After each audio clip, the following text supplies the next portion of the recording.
Okay, so get this, right? Today, we're going deep on this letter that, well, it ended up on the desks of the UK's Prime Minister, AD, the Foreign Secretary. Mm.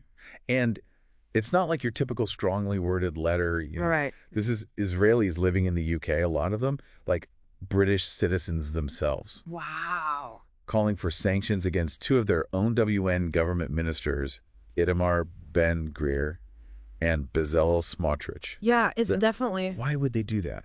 it's pretty unusual to say the least. Right. The letter writers are saying that these two ministers are pushing an agenda that's, well, they're saying it's so extreme that it's actually a threat to, like, the future of Israel's democracy. They're not messing around. No, not at all. And they're saying that it's an agenda that that most Israelis actually oppose.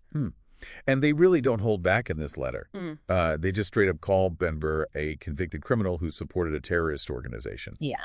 And then there's Smotrich. They say he's all about ethnically cleansing Palestinians. They even bring up something called his decisive plan. Do you know much about that? Yeah, so Smotrich, he laid this plan out back in 2017. Okay. And it basically calls for, like, annexing the West Bank and getting rid of Palestinians from the areas he wants to basically become part of Israel. Now, the people who wrote the letter, they see Ben Gvir and Smotrich's current positions in the government as, well, they see it as proof that they're actually trying to put this plan into action. Wait, so hold on. We're not talking about what ifs here.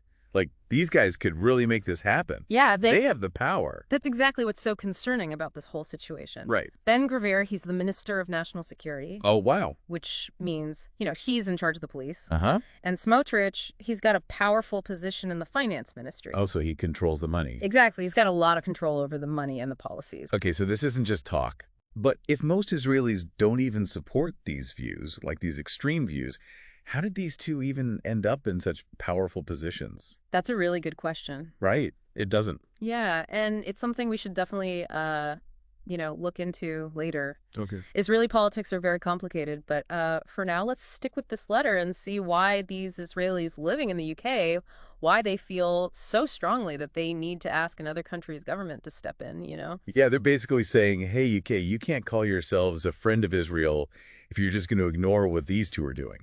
Right. It's a pretty bold move to call for sanctions against your own government ministers. Yeah, they're calling for what they call targeted sanctions, Okay. specifically against Ben Gvir and Smotrich, Uh-huh. to try to prevent them from accessing banking services within Israel. So hitting them where it hurts. Yeah, financially. Yeah. The hope is that that might force them to change course. Make them rethink things. Yeah, they believe that this would send a clear message that the UK supports the majority of Israelis who, believe in a liberal democracy. Okay, that makes sense. But let's go back to the specifics of what they're actually accusing these ministers of doing. Right. I mean, they're not calling for sanctions lightly, right? No, definitely not. There must be some serious stuff in this letter. The letter goes into a lot of detail. Okay. It outlines specific actions that Ben Gvir and Smotrich have taken, things that the authors find very alarming. Like what? Give me an example. Well, for instance, they claim that that these ministers have been actively trying to block a hostage and ceasefire deal with Hamas in Gaza. What?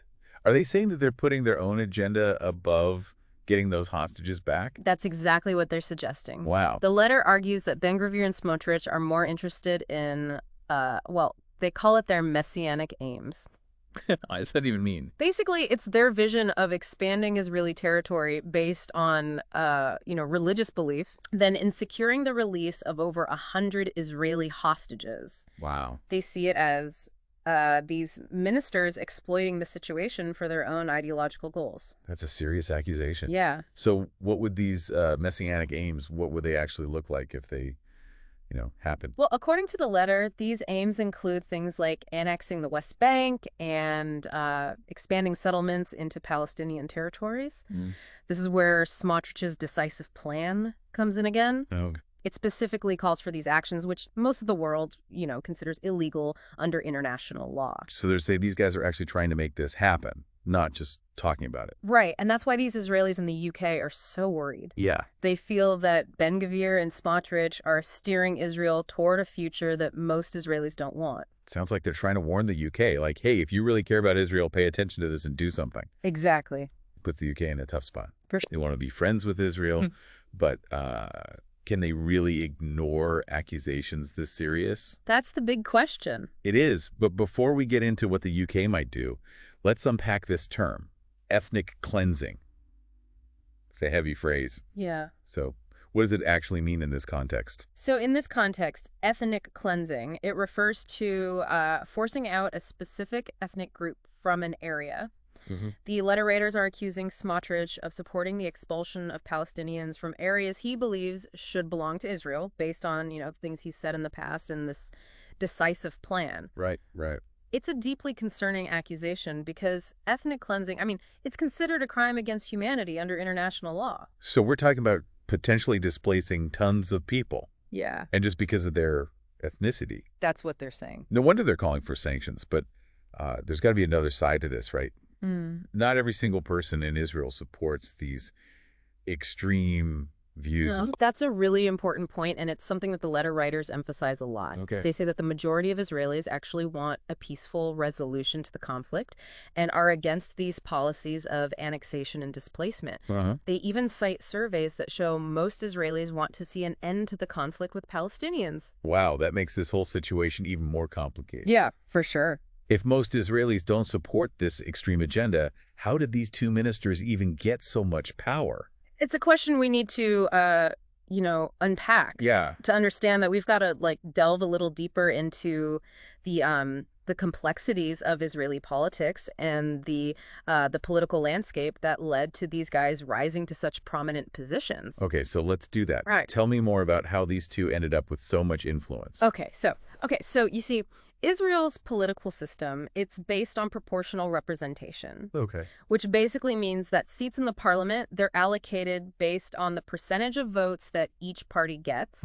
This can lead to a situation where smaller parties, even ones with, more extreme views, they can actually gain a lot of influence if they're needed to form a coalition government. So it's kind of like a political balancing act. Right. They have to get enough smaller parties on their side to get a majority. Exactly. Even if those smaller parties have views that are, kind of out there. Yeah, that's a good way to put it. And in the current government in Israel, both Ben Gvir and Smotrich, they lead parties that were really important in forming this, this ruling coalition. So even though their parties don't represent most Israelis, right, they still have a lot of power because the government needs them to stay in power. Exactly. They've got a lot of leverage to push their agenda, even if most Israelis don't agree with it. I see. So the letter writers are worried that this is letting these ministers put policies into place that are bad for both Israelis and Palestinians. Yeah. And that it's pushing the region further away from peace. Okay, so we've talked about this ethnic cleansing thing, but the letter also uses the term annexation. Right. What does that actually mean? Annexation, in this case, means officially taking a territory and making it part of another country. So adding it to their own land? Yeah. So when we're talking about annexation of the West Bank, it means that the Israeli government would be saying, hey, this is ours now, claiming it as part of Israel. And this is something that Ben Gvir and Smotrich are actually trying to do. That's what the letter is saying. They point to actions these ministers have taken that suggest they're setting things up for annexation. Okay. Even if they don't officially come out and say it. That's a pretty big deal. Wouldn't that go against international law? Yeah. The West Bank is considered occupied territory, right? You're right. Most of the international community considers the West Bank occupied territory, and annexing it would be seen as illegal by pretty much everyone. So this letter is saying these ministers are going against what most Israelis want. Right. Maybe even breaking international law. That's basically their argument. Wow. They see Ben Gvir and Smotrich as rogue actors. Okay. They think they're putting Israel's reputation at risk and ruining any chance of a peaceful resolution to the conflict with Palestine. This letter is painting a pretty serious picture. Yeah. But you mentioned earlier that it also talks about these ministers blocking a hostage and ceasefire deal with Hamas. Right. Can you tell me more about that? So remember all those Israeli hostages being held in Gaza by Hamas? Yeah, over 100, right? Yeah, well, the letter says that there were chances to negotiate to maybe get a ceasefire and get the hostages released. Okay. But they claim that Ben Gvir and Smotrich actually worked to stop that from happening. Why would they do that? I mean, getting those hostages back seems like it should be a top priority. I know, it's a disturbing thought. Yeah.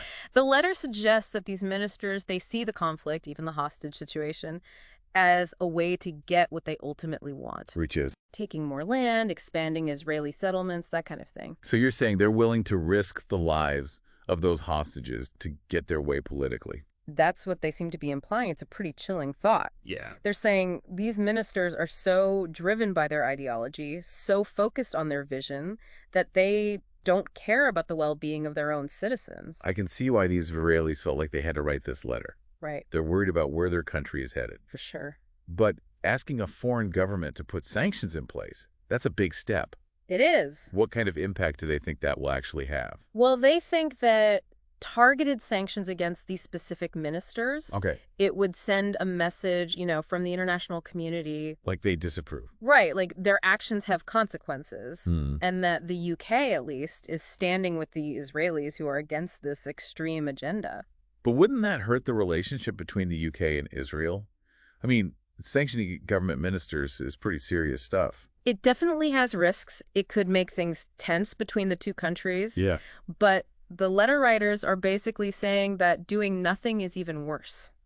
Hmm. They think if the world just stays quiet while these ministers keep doing what they're doing, it'll just make things worse, more suffering, more instability in the region. It's complicated. There's no easy answers. Nope.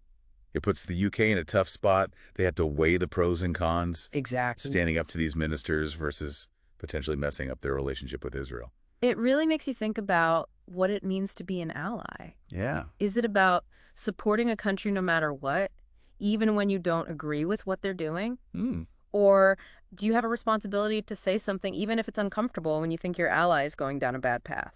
That's a question that goes beyond this situation. Right. It's about all kinds of relationships, personal and political. Absolutely. Where's the line between loyalty and, I guess, calling someone out when they're wrong? Yeah, it's something to think about. Definitely. And this letter, it makes another interesting point. What's that? It shows that even within a country, even within a community, there can be really different views on how things should be run. That's a good point. Yeah. It's easy to think of countries as, like everyone agrees. Right. But in reality, they're made up of people with different opinions. For sure. And sometimes those disagreements, they spill out onto the world stage and create these messy situations. Exactly. This letter is a reminder that even within a country that seems united, there can be huge disagreements about where things are going. Yeah. And sometimes those disagreements lead to people doing extreme things, like asking for sanctions against their own government. So we've talked about why these Israelis wrote this letter and what they're hoping will happen. Yeah. But what about the other side? What about the Israelis who support these ministers? That's a key question. Yeah. What's their side of the story? While this letter focuses on the people who oppose Ben Gvir and Smotrich, we can't forget that they do have people in Israel who support them. Okay. Their supporters often talk about security concerns. Okay. They think you need to be tough to deal with threats from Palestinians. So they think these ministers are just doing what they have to do to protect Israel. Yeah, that's a common argument you'll hear from their side. They see Ben Gvir and Smotrich as strong leaders, willing to make hard choices and stand up for their beliefs. Even when other countries criticize them. Exactly. So from their point of view, maybe the ends justify the means. That's one way to look at it. It still puts the UK in a tricky situation. Yeah. It's like they're being asked to pick a side in this really complicated conflict. Absolutely. And whatever they decide will have consequences. Right. It could set an example for how other countries respond to political conflicts and human rights issues. It's a reminder that what happens in one part of the world can affect us all. Exactly. It highlights how tough it is to deal with these complicated issues in a way that's both principled and realistic. Okay, so we've covered a lot. We have. The accusations against these ministers, the reasons for calling for sanctions, Right. and the views of both sides. Yeah. But what does all this mean for the listener? Why should they care about this letter and all the debate surrounding it? This letter gives us a look into a conflict that's often oversimplified. Yeah. It shows us the nuances, the disagreements within Israel, and the ethical questions that make finding a solution so hard. What do you think?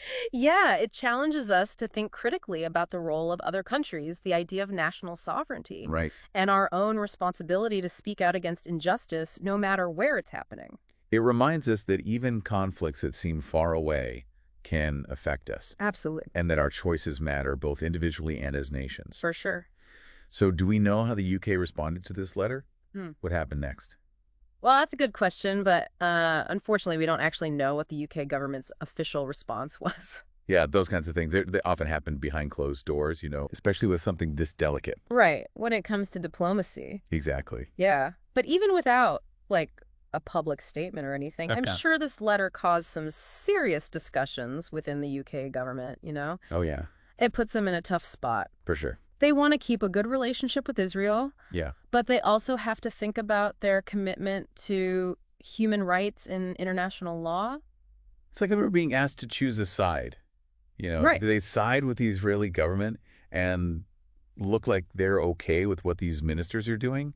Or do they stand up for what they believe in? Right. Even if it means maybe causing problems with an ally. It's a really difficult decision. Yeah, and it raises a question that goes beyond this specific situation.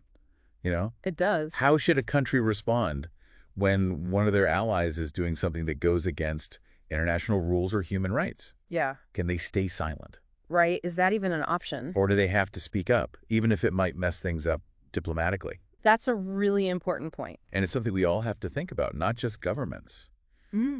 When do we speak up about injustice, even when it's happening far away or to people we don't know? That's right. This letter reminds us that we're not just watching all this happen. Yeah. We can do something. We have a voice, We do, and we should use it. especially when people in power are abusing it. Exactly, when they're hurting others. So we might not know how the UK government officially responded, but this letter definitely raised some important questions Oh, for sure. about what it means to be an ally, Right. about the limits of a country's power to do whatever it wants, Yeah. and about the role of the global community in protecting human rights. Absolutely. It's also shown us how complex the Israeli-Palestinian conflict really is. Yeah, it's not just black and white. Definitely not. It's revealed the disagreements within Israel Right. and how difficult it is to find a peaceful solution after so much violence and mistrust. This deep dive has been really enlightening. It's amazing how one letter can spark such a big discussion Yeah. and make us think about some really tough issues. It shows how powerful individual voices can be. Yeah. They can challenge the way things are and demand that those in power are held accountable. And it reminds us how important it is to stay informed. To be engaged. Right, and to speak up for what we believe in. That's a great point. So as we finish up today, I want to leave our listeners with something to think about. Okay. What do you think true allyship looks like? Does it mean supporting someone no matter what? Yeah. Or does it mean holding them accountable even when it's hard and pushing them to be better, to be more just and compassionate? That's a great question. And as you think about your own answer, I encourage you to keep learning about the Israeli-Palestinian conflict Right. and what other countries can do to try to find a solution that's fair for everyone. Thanks for joining us for this deep dive. We'll be back soon with another look into the issues shaping our world.